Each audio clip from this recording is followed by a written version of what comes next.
Ora viva, meus amigos, já estamos no ar. Este é o Espaço Mwangolé, o seu programa predileto, através da Camões TV.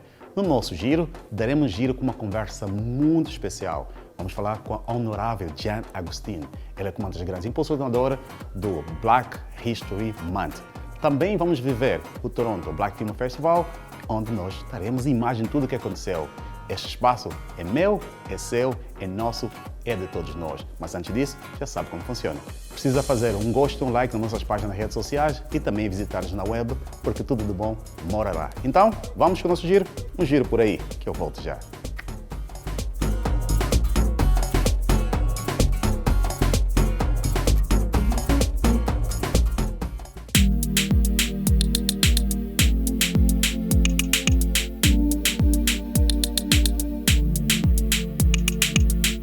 Hoje estamos com uma convidada muito especial, a Jean Augustine. Hi Jean, thank you for having us. I'm very pleased to have an opportunity. I have not been on your radio before, or on your television, or in any of your programs. So Jean, you immigrated to Canada in 1960.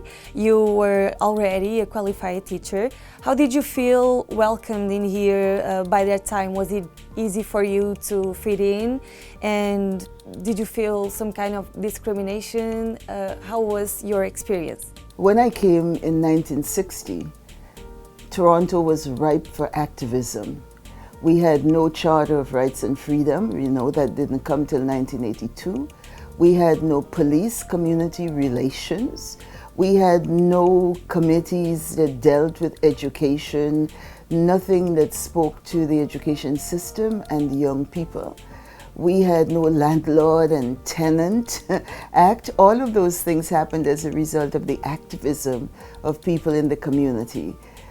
Asking that certain things be done to make life easier for us and to deal with the question of racism and discrimination. My struggle started right at that point in time, actually, because I had, from the Caribbean, I had completed high school. I had what was called Oxford and Cambridge Overseas School Certificate, A-levels. And when I went to get the documents to sign up for Teachers College, they told me, you have to get grade 13. And I said, no, I have more than grade 13. And so that began my quest for social justice and equity and treatment of people, and having people in the system know about other systems, about other people, about other cultures, about other educational systems. All right, so that being said, when you got to the Parliament, you felt like we need a Black History Month. And also, could you explain us why is it important politically to have a Black Month history, like to represent this culture? Well, it was important to me when I got to Parliament that we needed to understand the history of Canada. I was sitting beside people who had come from other cultures and other places. I know Black Canadians who've been here for generations, 6, 7, 8 generations, and yet sometimes they're asked, where are you from? And they say Canada, and then someone, or where were you from? And they said, well, I'm from Canada. I also came through the education system, and I knew that there was nothing in the curriculum, nothing in the textbooks, nothing that was taught to young people, nothing that was taught in schools. And so when the opportunity came, I thought we should have our own Black History Month in Canada. And if we had the federal government pronounce, or the Parliament of Canada pronounce February as Black History Month, then the educators would start writing curriculum. Then the schools would be able to teach. Then in corporate Canada, one can freely talk about one's culture and diversity and inclusion. That in the churches we could begin to teach and talk about the history of Black people in Canada. And it's not just Black history in February and that's it. It is the history, it's Canada's history. It's putting all the pieces together. The history of Black Canadians, our Aboriginal past, or the history of Aboriginal people, and connecting all of this, who came after what immigration rules and practices, who came from Europe, what the situation. We need to know all of this if we are to live and work and be a truly, truly inclusive society. So, and what's your vision on society's evolution concerning Black cultures? I mean, what's different now from the way it was back in 1960? Well, it's really different. It's different, first of all, it's different in terms of numbers. When I came in 1960 and I saw another Black person, I said, "Hi, my name is Jean. This is my phone number. What's yours?"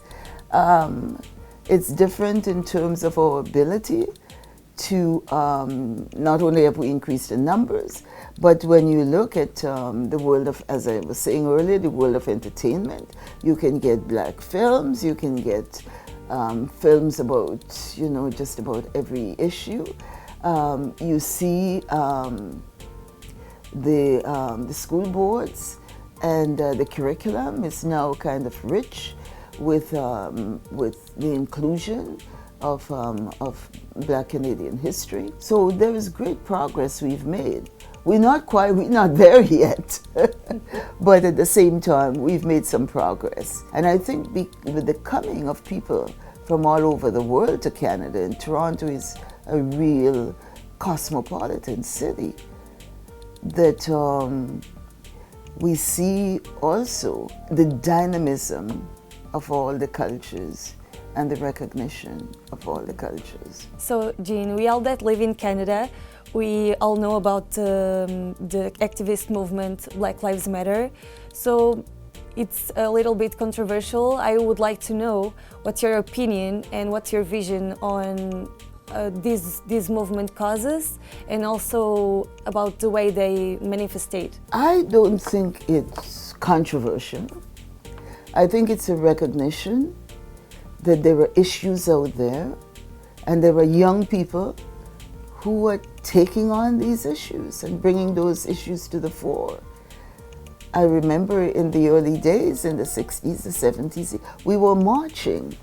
When there was a shooting by the police, we marched when we wanted certain things to take place in the school system.